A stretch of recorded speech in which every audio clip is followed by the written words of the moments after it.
Now, South Africa is seen as a gateway to the African continent. This as the country has trade links connecting it to East Africa, the Middle East, as well as the West.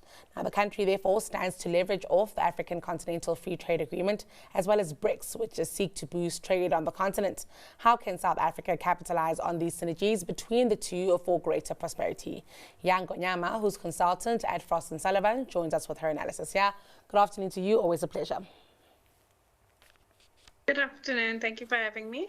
Let's talk about, the statement that South Africa is the gateway to the African continent. I'm wondering if this still bears true today. It's something we used to hear maybe a few years ago, but I'm wondering if with other parts of the continent progressing, South Africa still holds that sweet spot. I think given South Africa's location, as well as its, as you mentioned, it did actually have a pivotal hand in the establishment of the African Continental Free Trade Area. I think that it still holds today quite a significant position in being able to allow several other countries into being able to access the African continent as a whole. And I think it's mainly predominantly based on the fact that of the infrastructure that the country has, given the fact that the location of the country, in terms of our port infrastructure, we're able to connect various different countries from both the east and the west side. And then we also have a fair amount of infrastructure that has already been developed locally to be able to access, international trade that comes in and then is moved through the country that goes to the north of the continent.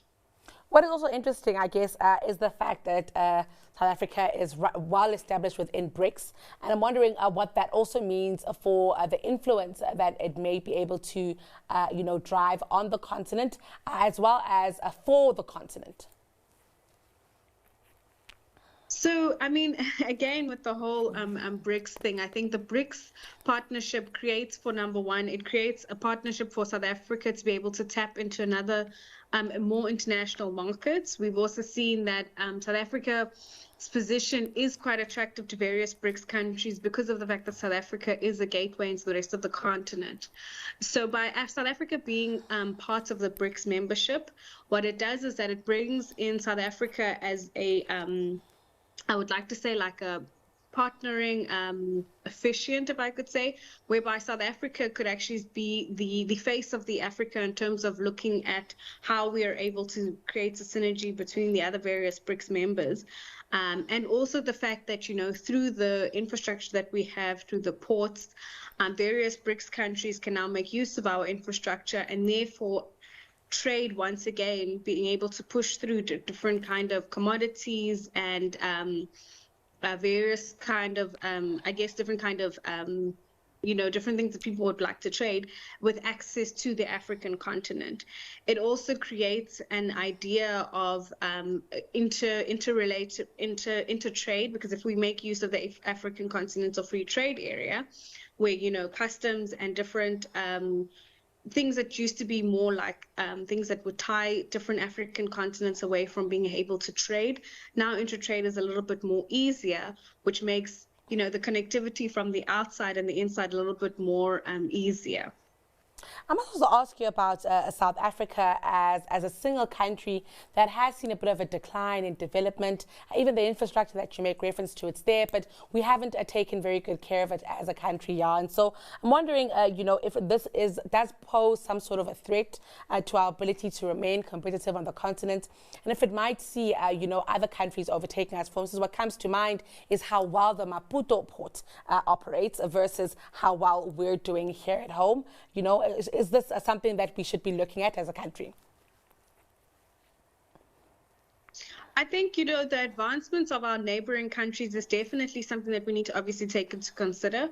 Maputo is making a lot of investments into their port just as a way to kind of bypass, maybe coming through South Africa. But at the same time, if I understand correctly, you know, the fact that we are partners with BRICS, there are a lot of people who are interested, and this would more so be from the private sector, who are looking to invest in South Africa. And the reason that they would like to do is obviously having access to various African markets. And in doing so, they are likely to invest and improve on the current infrastructure at hand, provided that we are able to create a synergy with the private sector to be able to fulfill some of these infrastructure developments. So, I mean, I think, you know, it's a yes and a no answer in that, like, you know, we obviously need to take into cognizance that, you know, our neighboring countries are going to advance in terms of their infrastructure development, but it also presents us an opportunity to also do the same. And also, it also means that we could open up a little bit more in terms of having a little bit more private sector participation, as opposed to, you know, what we have normally been doing, where it's predominantly the public sector which has been funding a lot of these infrastructure development projects. Also keen to find out about the development of the African Continental Free Trade Agreement. Yeah, and if, you know, we are seeing it come online at the pace that we'd like, isn't so much of a complex, you know, dynamic that it would take long for us to see it through to fruition completely? Yeah. So, I mean, you know, I think it will take time. And I think the reason for that is because it's not as easy as, you know, it might be able to seem on paper. I think there's a lot of challenges that the continent as a whole needs to overcome to be able to see the fruition of the free trade area. But I think that in doing so, you know, we can also see what other regions throughout the world have done. For example, in the EU, how they've kind of like looked at created synergies between the various countries to kind of smooth over how their intra-trade on the European continent is done. And what we can also use is we can also use technology. We can leverage different kind of modern ideas, if I could say, to kind of streamline a lot of the challenges that we might have in terms of like different currencies, different languages, you know, different legislation that different countries might have in terms of how they are able to move different commodities, how they trade, etc. So we kind of are at an advantage where we can kind of look at what has been done and then make use of certain technologies that we already have today, like I mentioned, like digitization, to kind of streamline the process and to make it a little bit more faster, so that it's something that is, you know, an African designed solution to an African problem. And before I let you go, I'm actually keen to touch on that, you know, as we, for instance, see BRICS coming online, and even as we bring the AfCFTA to fruition, and South Africa having this very strategic advantage here, you know, should we be leading the conversation or trying to lead the conversation in terms of what you just mentioned here, you know, ensuring that, for instance, we're standardized and organized and moving forward, you know, in ensuring that we benefit, but also that the whole of the continent really does benefit as well? Yeah, I think, you know, sure, South Africa could take the stance of taking it from leading the conversation, given the fact that we are also a partner of BRICS. But I know that another African country will be joining BRICS from the 1st of January, which is also an opportunity for them, of course. But I think in general, the approach altogether should be, you know, we should all kind of work together with a common goal to reach, you know, a point where we're able to fulfill this intra-trade and boost the continent as a whole.